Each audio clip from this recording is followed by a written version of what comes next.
કાર્યાલયનું લોકાર્પણ કાર્યક્રમમાં ઉત્સાહ। ગામડાના વિકાસ, પીવાના પાણી, માર્ગ વ્યવસ્થા, આરોગ્ય અને શિક્ષણ જેવા મૂળભૂત પ્રશ્નોને અપાશે પ્રાથમિકતા। નખત્રાણા તાલુકાના નિરોણા ગામે ભારતીય રાષ્ટ્રીય કોંગ્રેસ દ્વારા જિલ્લા પંચાયત તેમજ તાલુકા સ્તરની આવનારી ચૂંટણીને ધ્યાનમાં રાખી નવા કાર્યાલયનું ભવ્ય લોકાર્પણ કરવામાં આવ્યું હતું। કાર્યક્રમ દરમિયાન ગામ અને આસપાસના વિસ્તારોમાં રાજકીય ચહલ-પહલ સાથે ઉત્સાહભેર માહોલ જોવા મળ્યો। લોકાર્પણ પ્રસંગે નિરોણા જિલ્લા પંચાયત સીટના ઉમેદવાર રાજેશભાઈ આહિર સહિત વિવિધ સીટોના ઉમેદવારો અને આગેવાનો ઉપસ્થિત રહ્યા હતા। આ અવસરે નિરોણા ગામના સરપંચ શ્રી નરોત્તમભાઈ આહિર, બીબર સીટના ઉમેદવાર રમેશભાઈ આહિર, દેસલપર સીટના સલીમ જીએજા, નિરોણા સીટના ઉમેદવાર અબ્બાસભાઈ સુમરા, વંગ સીટના ઉમેદવાર નારાયણભાઈ આયર તેમજ તલ સીટના ઉમેદવાર બચોડાભાઈ જત સહિતના પ્રતિનિધિઓએ હાજરી આપી હતી। કાર્યક્રમમાં આસપાસના ગામોના સરપંચો, વિવિધ સમાજોના અગ્રણીઓ અને મોટી સંખ્યામાં કોંગ્રેસ કાર્યકરો ઉપસ્થિત રહ્યા। તાલુકા કોંગ્રેસ કાર્યકારી પ્રમુખ પ્રેમસિંહ સોઢા, માવજીભાઈ મહેશ્વરી, અમીર અલીભાઈ લોઢિયા, શાંતિલાલભાઈ સેંઘાણી, નરેશભાઈ મહેશ્વરી, હિતેશભાઈ મહેશ્વરી, લવજીભાઈ ભડલી તથા અશ્વિનભાઈ રૂપાલા સહિતના આગેવાનોની હાજરી કાર્યક્રમને વિશેષ બનાવી હતી। લોકાર્પણ પછી યોજાયેલા સંબોધનમાં કાર્યક્રમમાં આગેવાનો દ્વારા પક્ષની નીતિઓ અને આવનારી ચૂંટણીઓ માટેની વ્યૂહરચના અંગે વિસ્તૃત ચર્ચા કરવામાં આવી। વક્તાએ કાર્યક્રમને એકતાને સંકલ્પ સાથે કાર્ય કરવા આહ્વાન કર્યું તેમજ ગામડાના વિકાસ, પીવાના પાણી, માર્ગ વ્યવસ્થા, આરોગ્ય અને શિક્ષણ જેવા મૂળભૂત પ્રશ્નોને પ્રાથમિકતા આપવાની વાત કરી હતી। તેમણે મતદારોને વિકાસલક્ષી દ્રષ્ટિકોણ અપનાવી કોંગ્રેસને સમર્થન આપવા અપીલ કરી હતી। વિશેષ નોંધનીય છે કે છેલ્લા 12 વર્ષથી ભારતીય જનતા પાર્ટી સાથે સક્રિય રહેલા સુનિલ માતંગે આ પ્રસંગે કોંગ્રેસમાં જોડાઈ રાજકીય માહોલમાં નવી ચેતના ઉમેરવામાં આવી। તેમને જોડાવાને કાર્યકરો દ્વારા ઉત્સાહપૂર્વક આવકારવામાં આવ્યો અને તેને પક્ષ માટે સકારાત્મક સંકેત તરીકે જોવામાં આવ્યો। સમગ્ર કાર્યક્રમ દરમિયાન શિસ્તબદ્ધ અને શાંતિપૂર્ણ વાતાવરણ જોવા મળ્યું। કાર્યકરોમાં નવી ઉર્જા અને ઉત્સાહ સાથે ચૂંટણીને ધ્યાનમાં રાખી સક્રિયતા વધારવાનો સંકલ્પ વ્યક્ત કરવામાં આવ્યો। નિરોણા ખાતે કાર્યાલયના લોકાર્પણના કોંગ્રેસ માટે સંગઠનાત્મક દ્રષ્ટિએ મહત્વનું પગલું માનવામાં આવી રહ્યું છે, જે આવનાર સમયમાં રાજકીય પ્રવૃત્તિઓનું કેન્દ્ર બનશે। રાજ્યની ચૂંટણી અંગે જે પ્રવાસ ચાલી રહ્યો છે એના અંગે સાહેબ થોડું ઘણું અમને પણ જણાવો।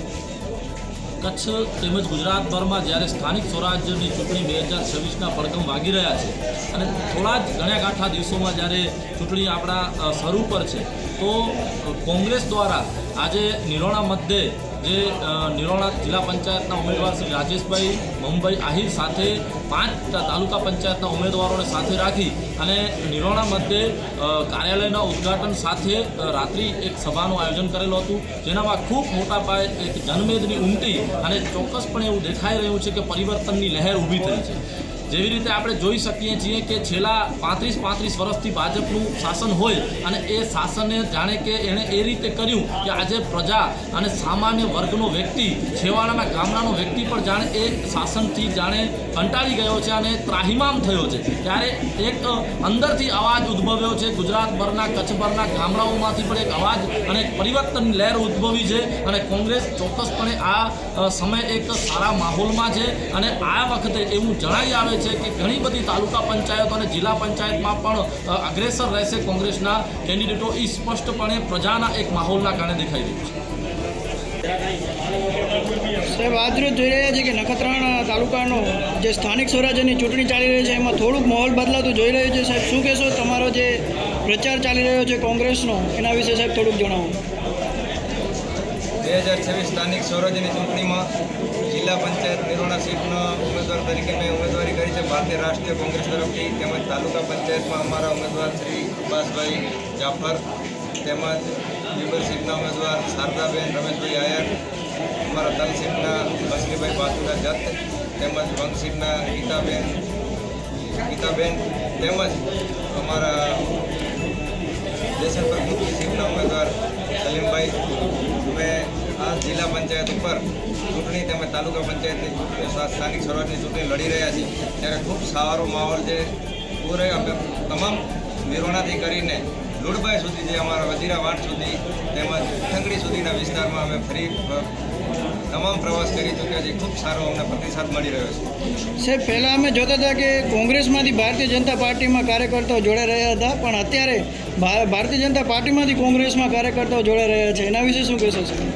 અત્યારે ભારતીય જનતા પાર્ટી કોંગ્રેસમાં કાર્યકરો જોડાઈ રહ્યા છે. એનું કારણ છે કે એ સરકારથી અત્યારે કાર્યકર્તાઓ નારાજ છે, નેતાઓ નારાજ છે અને એ લોકોના કોઈ કાર્યો જે સરકારમાં પણ જે લોકોના ઉપયોગી કાર્યો છે પણ એ થતા નથી. એટલા માટે ના છૂટકે એ લોકો અત્યારે ના છૂટકે અને આ સરકારથી નાખુશ થઈને કોંગ્રેસમાં જોડાઈ રહ્યા છે. સાહેબ એ તો કહી રહ્યા છે કે વિકાસ કરી રહી છે ભાજપ સરકાર, પણ સાહેબ નથી લાગી રહ્યું, એના વિશે શું કહેશો? આપ જોઈ શકો છો કે એવો કોઈ વિકાસ દેખાતો નથી. આપણે નખત્રાણાની વાત કરીએ તો નખત્રાણા તાલુકાની અંદર તમને કહી દઉં, આખા તાલુકાની અંદર જોઈ લો રોડ રસ્તાઓની હાલત શું છે, શિક્ષણ માટે શાળાઓ છે પણ શિક્ષણ નથી, એની હાલત શું છે, આરોગ્ય પીએચસી સેન્ટર બની ગયા છે પણ એની અંદર ડૉક્ટર નથી. એવા ઘણા મુખ્ય પાયાના પ્રશ્નો છે જે એ આ સરકાર કોઈ પણ અત્યાર સુધી સોલ્વ કરી નથી શકી. સાહેબ શું રહેશે કોંગ્રેસની રણનીતિ આ ચૂંટણીમાં?